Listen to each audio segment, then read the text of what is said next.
We guard presents Bihar की बात, को पावर्ड बाय सेंसोडाइन एंड विमल। बोलो जुबां केसरी।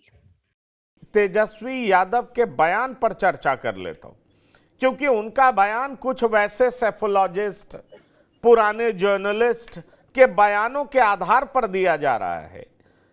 तेजस्वी यादव इस तरीके से बात कर रहे हैं जैसे लग रहा है कि तेजस्वी यादव बहुत ज्यादा नुकसान पहुंचाने जा रहे हैं एनडीए को। क्या आपको लगता है कि बिहार में एनडीए को करारी चोट पहुंचाने जा रहे हैं तेजस्वी यादव? 2019 की तुलना में एनडीए को बहुत ज्यादा नुकसान होता दिख रहा है आपको? और नुकसान होता दिख भी रहा है तो कितनी सीटों का नुकसान होता दिख रहा है? कम से कम लमसम क्या दिखाई पड़ रहा है, जरा आप इसके बारे में बता दें। पंकज जी, देखिए, ये बात तो क्लियर है कि न 14 और 19 वाली स्थिति नहीं है बिहार में। और जिस प्रकार से वोटिंग हुई है और जिस प्रकार से प्रचार हुआ है, एग्रेसिव प्रचार खासकर तेजस्वी यादव की तरफ से हुआ है।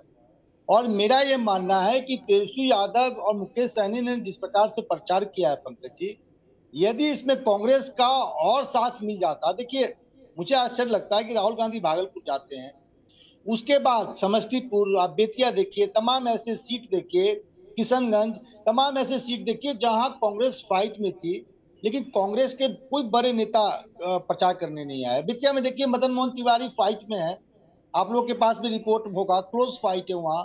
मदन मोहन तिवारी को अकेले छोड़ दिया गया बेचारे को चुनाव लड़ने के लिए।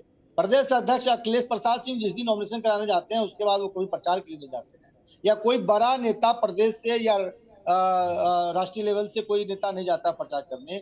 उसके बावजूद भी सीमित संसाधन में वो व्यक्ति फाइट में है। यदि राहुल गांधी समस्तीपुर, बेतिया, किशनगंज जाते तो स्थिति और बेहतर होती। तो मेरे कहने का अर्थ, मैंने ये एग्जाम्पल इसलिए दिया पंकज जी, कि बेहतर कोऑर्डिनेशन के साथ यदि इंडिया गठबंधन चुनाव लड़ती तो 50 क्या, इससे अधिक सीटें आने की संभावना कई जगह, सीतामढ़ी में देख लीजिए।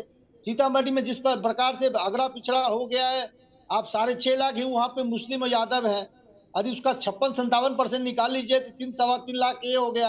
और कुशवाहा और क्या कहते हैं, वेस्ट में यदि 1-1.25 लाख, 1.5 लाख भी यदि सेंध लगा दिए अर्जुन राय, टोटल में से 1-1.25 लाख भी तो 5 लाख का चंद बनता है।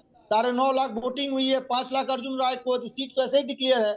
ऐसे तमाम सीटें हैं जहां सामाजिक समीकरण की जो गोटियां जिस प्रकार से लालू यादव ने बैठाया है, उसका नुकसान एनडीए को हो रहा है। इस बार कोई इमोशनल मुद्दे नहीं है, कोई राष्ट्रीय मुद्दे नहीं है।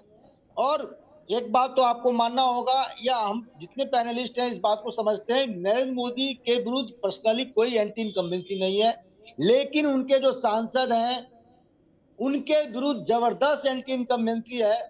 तो इन जितने एंटी इनकम्बेंसी वाले सांसद हैं, मोदी जी अपने लोकप्रियता से कितना कम कर पाते हैं, ये देखना होगा। और सबसे बड़ा सिरदर्द वोटिंग परसेंटेज को लेकर है।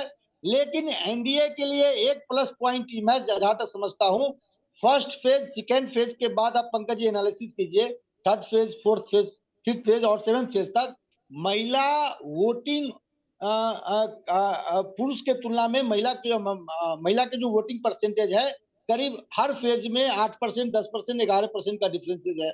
और महिला वोटिंग का बढ़ने का अर्थ यह है, 5 किलो अनाज, शराबबंदी, तमाम ऐसे मुद्दे हैं जिसके कारण महिलाओं का झुकाव नीतीश कुमार और एनडीए के प्रति है। तो क्या यह 10%, 12% का जो चंक डिफरेंसेज है, क्या कोई गुल खिला सकता है उन सीटों पे जहां मार्जिन कम होगा? तो ये तमाम बिंदु हैं, लेकिन ये बात मैं आपसे सहमत हूं, 14 और 19 वाली स्थिति नहीं है। और मुझे लगता है कि 12 से 15 ऐसे सीट हैं जहां एकदम क्लोज फाइट है, कुछ भी नतीजे हो सकते हैं। वी गार्ड प्रेजेंट्स बिहार की बात, को पावर्ड बाय सेंसोडाइन एंड विमल। बोलो जुबां केसरी।